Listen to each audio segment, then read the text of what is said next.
15 বছরে দাবিতে আদায় করতে পারেননি, এখন হঠাৎ করে আপনার ওই ধান কাটার মৌসুমের মতো যেটা উপদেষ্টা সাহেব বলেছেন দাবি দেওয়ার নিয়ে আপনারা হাজির হয়েছেন। এটি কি নৈতিকভাবে সমর্থনযোগ্য? এটি কি বিবেক সম্পন্ন?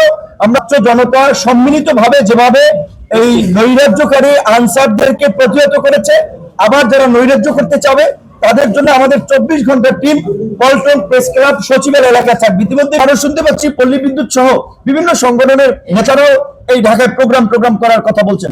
আমরা পরিষ্কারভাবেই বলছি আপনাদের সাথে আমরা আছি, আপনাদের দাবিও আমরা আদায় করতে চাই। এবং আমরা বলছি যে নতুন সরকার যেটা অঙ্গীকার করছে, একটা পরিবর্তনের অঙ্গীকার, রাষ্ট্র সংস্কার অঙ্গীকার, দেশে যেভাবে কালকে প্রধান উপদেষ্টা মহোদয় তার ভাষণে বলেছে দুর্নীতি সমাজে ছেয়ে গেছে, দুর্নীতি বন্ধ করতে হলে অবশ্যই সরকারি কর্মচারী থেকে শুরু করে বেসরকারি স্বায়ত্তশাসিত প্রতিষ্ঠানে যারা চাকরি করছেন তাদের বেতন বাড়াতে হবে। বর্তমান দ্রব্যমূল্য এবং পরিস্থিতির সাথে তারা যেন সামাজিকভাবে মর্যাদার সাথে বাস করতে পারে, বেতন বাড়াতে হবে, সেটা পর্যায়ক্রমে কাজ করবে। হঠাৎ করে তো সরকারের রাজস্ব বাড়ে নাই যে ধাপ করে বেতন বাড়িয়ে দেবে। পাশাপাশি অন্যান্য পেশারে যারা আছেন, আজকে সাংবাদিক যদি আমরা জানি যে বড় বড় সরকারের প্রেস সচিব ছিলেন, সরকারের ঘনিষ্ঠ লোক ছিলেন, তার অফিসে বেতন দেওয়া হতো না, সাংবাদিকরাও তো বঞ্চিত। সাধারণ নাগরিক আজকে শ্রমিকরা ন্যূনতম মজুরির জন্য কথা বলছে। সবার দাবি দেওয়ার আলোকে একটা যৌক্তিক সংস্কার তারা করবে। তারা কিন্তু পরিষ্কারভাবে বলেছে আমরা কখন যাব, আপনারা যেদিন বলবেন আমরা সেদিন যাব, আমরা কতদিন থাকবো আপনারা যতদিন চাবেন ততদিন আমরা থাকবো। কাজেই এই সময়টুকু আমাদেরকে দিতে হবে তাদের রিফর্মের জন্য, এবং সময় না, পাশাপাশি সহযোগিতা করতে হবে। আজকে যেই একটা সরকার আমরা পেয়েছি, রাজনৈতিক কোনো দলবাজি নাই তাদের মধ্যে, রাজনৈতিক দৃষ্টিভঙ্গি নেই, তারা রাষ্ট্রকে একটা যৌক্তিক পর্যায়ে পৌঁছাতে চাচ্ছে। আজকে প্রতিষ্ঠানগুলোর দিকে তাকান, এই ঢাকা মেডিকেল একসময় আমরাও চিকিৎসা না পেয়ে আমাদেরকে চলে যেতেছে। এই যে আজকে পরিচালককে দেখিয়েছিলাম হাতের যে আঙুলটা ফ্র্যাকচার হয়েছে, চিকিৎসা পায়নি।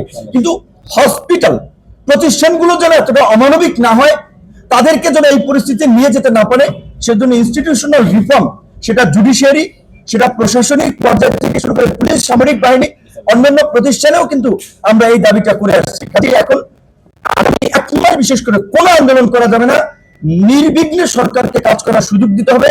দাবি দেওয়া 1 মাস পরে জানান, সভা সেমিনারের মাধ্যমে। এখন বিশেষ করে যারা আহত হয়েছে তাদের চিকিৎসা সেবা নিশ্চিত করা, আমাদের এই পূর্বাঞ্চলের জেলাগুলোতে যে বন্যায় প্রায় আপনার 45 লক্ষ মানুষ পানি বন্ধ হয়েছে, তাদের পাশে দাঁড়ান। কতটা অমানবিক হলে দেখেন, সারা দেশের মানুষের অ্যাটেনশন মানুষের পাশে আমরা গেছি, দেখেছি খাবারের জন্য হাহাকার, পানির জন্য হাহাকার, সেখানে এইরকম একটা পরিস্থিতি সৃষ্টি করলো।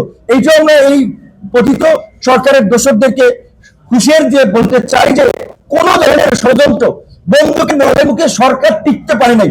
সুতরাং এই গ্রুপ সেই গ্রুপ ভাবছেন যে সরকারকে অস্থিতিশীল করবেন, নাজেহাল করবেন, চাপ প্রয়োগ করে একটা পরিস্থিতি তৈরি করবেন, সেটা সম্ভব হবে না। বরঞ্চ কালকে এই আনসারের আমি মনে করি সব সদস্য উগ্র না, অ্যাগ্রেসিভ না, ষড়যন্ত্রে জড়িত না। যারা ষড়যন্ত্র করতে এসেছিল, যারা এই নৈরাজ্য তৈরি করতে এসেছিল, লেজ গুলিয়ে পালিয়েছে, ঠিক এখনো কিন্তু বাকিরা কিন্তু পালাবেন। কাজী আপনাদেরকে অনুরোধ করব যে আপনারা আগামী 1 মাস দাবি দেওয়া নিয়ে আন্দোলন করেন না, আপনার যার যার কর্মে ফিরে যান। আপনাদের সবার দাবি দেওয়া এই উপদেষ্টারা শুনবে।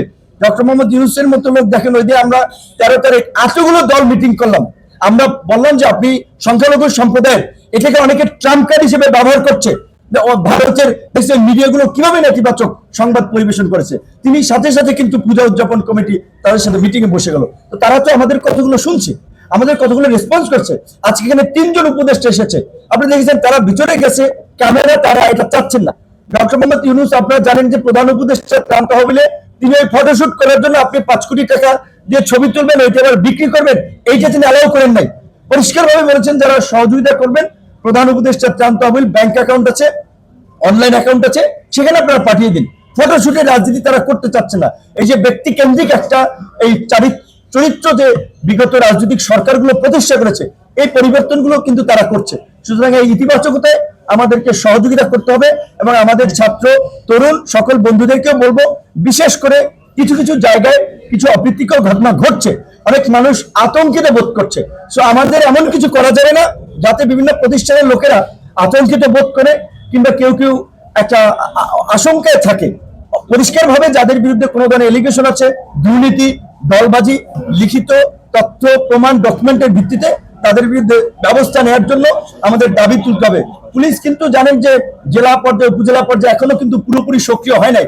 আমরা দাবি জানিয়েছিলাম এই যে বিপ্লবী ছাত্র জনতা, প্রকৃত দেশপ্রেমিক, ত্যাগী, সাহসী, গ্রাজুয়েশন করা অনেক ছাত্র তরুণরা আছে, এদের মধ্যে থেকে বাছাই করে যেসব পোস্ট পুলিশ এবং অন্যান্য অফিসাররা কর্মে যোগ দিচ্ছে না, দ্রুত সময়ের মধ্যে রিক্রুট করে তাদের দিয়ে ফাংশন করার জন্য, কারণ পুলিশি ব্যবস্থা ফাংশন না হলে দেশে আইন শৃঙ্খলা পরিস্থিতি স্বাভাবিক হবে না। তো আপনাদেরও একটা পজিটিভ, বিশেষ করে গণমাধ্যমের রোল এই মুহূর্তে বোধহয় আপনাদের রাখার সুযোগ এসেছে। আপনাদের সকলের সহযোগিতা সরকার চায়, মেডিকেল কর্তৃপক্ষ চায়, আমরাও ছাত্র জনতা চাই।